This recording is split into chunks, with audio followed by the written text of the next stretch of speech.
चलिए जानते हैं आज की देश और दुनिया की महत्वपूर्ण 50 बड़ी खबरों को सिर्फ 10 मिनट में। पर अभी तक आपने इस चैनल को सब्सक्राइब नहीं किया है तो सब्सक्राइब कर दें। महाराष्ट्र के उप मुख्यमंत्री अजित पवार का आज सुबह बारामती में विमान हादसे में निधन हो गया। 66 वर्ष के अजित घटना के वक्त अपने चुनाव क्षेत्र जा रहे थे। बीते करीब 4 दशक से महाराष्ट्र की सियासत में अजित पवार की भूमिका बेहद अहम रही। आइए उनके राजनीतिक जीवन से जुड़ी अहम बातें जानते हैं। ताजा अपडेट के अनुसार सरकार 1 फरवरी 2026 को बजट पेश होने के बाद कभी भी 22वीं किस्त किसानों के खाते में भेज सकती है। वित्त मंत्री निर्मला सीतारमण आगामी केंद्रीय बजट में किसानों के लिए कुछ और बड़े ऐलान भी कर सकती हैं। हालांकि सरकार ने अभी तक आधिकारिक तारीख की घोषणा नहीं की है, लेकिन यह साफ है कि फरवरी के पहले या दूसरे हफ्ते तक आपके खाते में 2000 रुपये की राशि आ जाएगी। बुधवार को संसद के संयुक्त सत्र में राष्ट्रपति मुर्मू का संबोधन किया। इस दौरान उन्होंने देश की उपलब्धियां गिनाईं।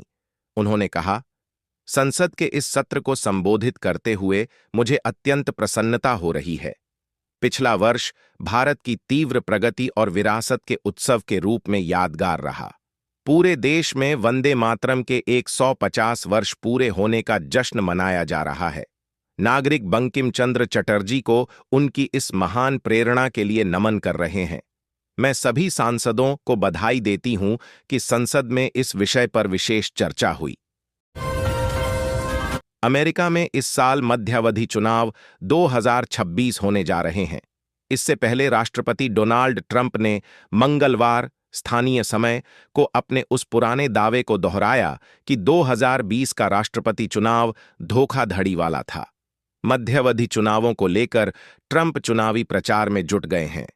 ऐसे में आयोवा रैली में ट्रंप ने फिर से धांधली वाले चुनाव का दावा दोहराया और समर्थकों में जोश भरने का काम किया। इतना ही नहीं, उन्होंने दोबारा राष्ट्रपति पद की दावेदारी के संकेत भी दिए हैं। सरकार द्वारा शुरू की गई प्रधानमंत्री उज्ज्वल योजना देश के करोड़ों महिलाओं को धुआं रहता खाना पकाने की सुविधा देने के उद्देश्य से बनाई गई है। यह योजना के नए अपडेट में पात्र परिवारों को फ्री गैस सिलेंडर के साथ चूल्हा और हर रिफिल पर आपको 300 रुपये की सब्सिडी प्रदान कराई जाएगी। पाकिस्तान तहरीक-ए-इंसाफ (पीटीआई) ने दावा किया है कि जेल में बंद इमरान खान की आंख में गंभीर ब्लॉकेज है। सही इलाज न मिलने पर उनकी आंखों की रोशनी जा सकती है। पार्टी और शौकत खानम अस्पताल ने उन्हें तुरंत अस्पताल शिफ्ट करने की मांग की है। वहीं इमरान के परिवार ने जेल प्रशासन पर जानकारी छिपाने का आरोप लगाया है।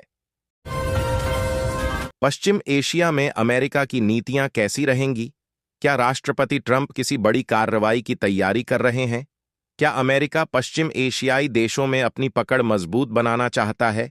ऐसे तमाम सवाल इसलिए कौंध रहे हैं क्योंकि ट्रंप ने इराक में पूर्व प्रधानमंत्री अल मलिकी की राजनीतिक वापसी से जुड़े सवाल पर चौंकाने वाला बयान दिया है। ट्रंप ने ईरान का जिक्र कर अंजाम भुगतने की चेतावनी दी है। जानिए पूरा मामला। ईपीएफओ पेंशन की राशि की गणना एक विशेष फॉर्मूले से होती है। पेंशन योग्य वेतन गुणा सेवा के वर्ष भाग 7-10। उदाहरण के लिए, यदि किसी कर्मचारी का औसत वेतन 20,000 रुपये है और उसने 20 साल सेवा की है, तो उसकी मासिक पेंशन लगभग 5,714 रुपये बनती है।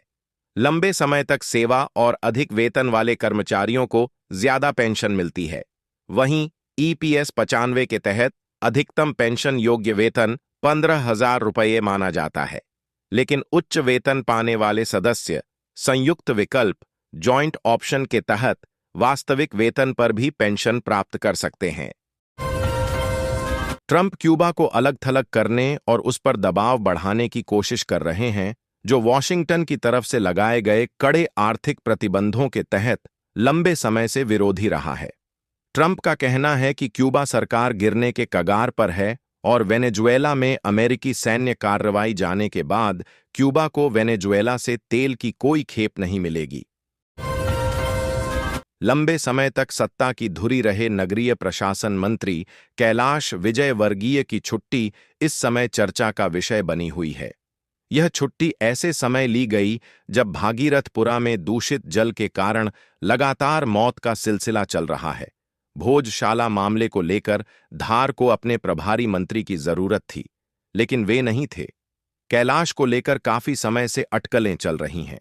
सत्ता के प्रमुख लोगों से पटरी नहीं बैठने की बातें कई बार सामने आई। चर्चा थी कि हाथ कट गए हैं, समर्थक भी असंतुष्ट थे। देश भर के असंगठित क्षेत्र में काम करने वाले श्रमिकों के लिए राहत भरी खबर सामने आई है। सरकार की ओर से ई श्रम कार्ड धारकों के बैंक खातों में 1,000 रुपये की सहायता राशि आना शुरू हो चुकी है। यह राशि उन श्रमिकों को दी जा रही है जो पहले से ई श्रम पोर्टल पर पंजीकृत हैं और जिनका बैंक खाता आधार से जुड़ा हुआ है। इस आर्थिक सहायता का उद्देश्य महंगाई के समय श्रमिकों को दैनिक जरूरतें पूरी करने में मदद देना है। कई राज्यों में लाभार्थियों के खातों में पैसा ट्रांसफर हो चुका है, जबकि प्रयागराज में 2026 के माघ मेले के दौरान शंकराचार्य स्वामी अविमुक्तेश्वरानंद सरस्वती और उत्तर प्रदेश प्रशासन के बीच चल रहा विवाद अब राजनीतिक और धार्मिक दोनों स्तरों पर और गहराता जा रहा है।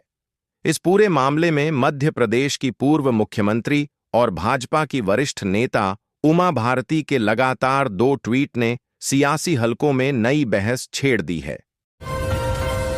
झारखंड के पूर्व मुख्यमंत्री चंपाई सोरेन की मुश्किलों बढ़ने वाली हैं।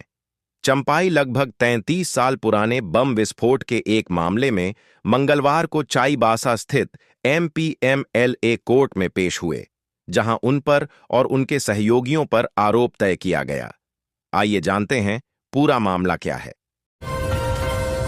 झारखंड में होने वाले नगर निकाय चुनाव को लेकर राज्य निर्वाचन आयोग ने प्रत्याशियों के चुनावी खर्च की अधिकतम सीमा तय कर दी है। आयोग ने साफ किया है कि इस बार के चुनाव में धनबल के दुरुपयोग पर कड़ी नजर रखी जाएगी। हर प्रत्याशी को अपने खर्च का पूरा हिसाब किताब तय समय सीमा के भीतर जमा करना अनिवार्य होगा। खर्च सीमा से अधिक राशि खर्च करने या गलत जानकारी देने पर प्रत्याशी के खिलाफ नियमानुसार कार्रवाई की जाएगी। झारखंड के धनबाद जिले की जमुनिया नदी में अवैध कोयला खनन को लेकर प्रभात खबर में छपी रिपोर्ट का बड़ा असर हुआ है। केंद्र सरकार के पर्यावरण, वन और जलवायु परिवर्तन मंत्रालय की टीम ने माटीगढ़ा डैम के पास औचक निरीक्षण किया। निरीक्षण में नदी की बदहाल स्थिति सामने आई। अधिकारियों ने जांच रिपोर्ट सौंपने और कार्रवाई का भरोसा दिया है। प्रधानमंत्री नरेंद्र मोदी ने कुछ दिन पहले सिंगूर का दौरा किया था। अब तृणमूल सुप्रीमो ममता बनर्जी सिंगूर में पहुंची है। ममता बनर्जी यहां एक मेगा प्रोजेक्ट का उद्घाटन करेंगी और एक बैठक में भी हिस्सा लेंगी। सिंगूर बंगाल में बदलाव का केंद्र बिंदु है। राजनीतिक गलियारे में इस बात की चर्चा है कि चुनाव से पहले मुख्यमंत्री ममता बनर्जी भूमि आंदोलन के इस गढ़ से विकास का क्या संदेश देती हैं। लालू प्रसाद यादव की बेटी रोहिणी आचार्य ने अपने भाई और आरजेडी के राष्ट्रीय कार्यकारी अध्यक्ष तेजस्वी यादव पर एक बार फिर हमला बोला है। मंगलवार 27 जनवरी 2026 को रोहिणी आचार्य ने अपने एक्स हैंडल से पोस्ट किया और सवाल उठाया, चुनाव के बाद समीक्षा हुई तो अब तक कार्रवाई क्यों नहीं हुई? समीक्षा के नाम पर क्या दिखावे वाली कार्रवाई हुई? अपने पोस्ट में रोहिणी आचार्य ने तेजस्वी यादव के लिए घटिया शब्द तक का इस्तेमाल किया है।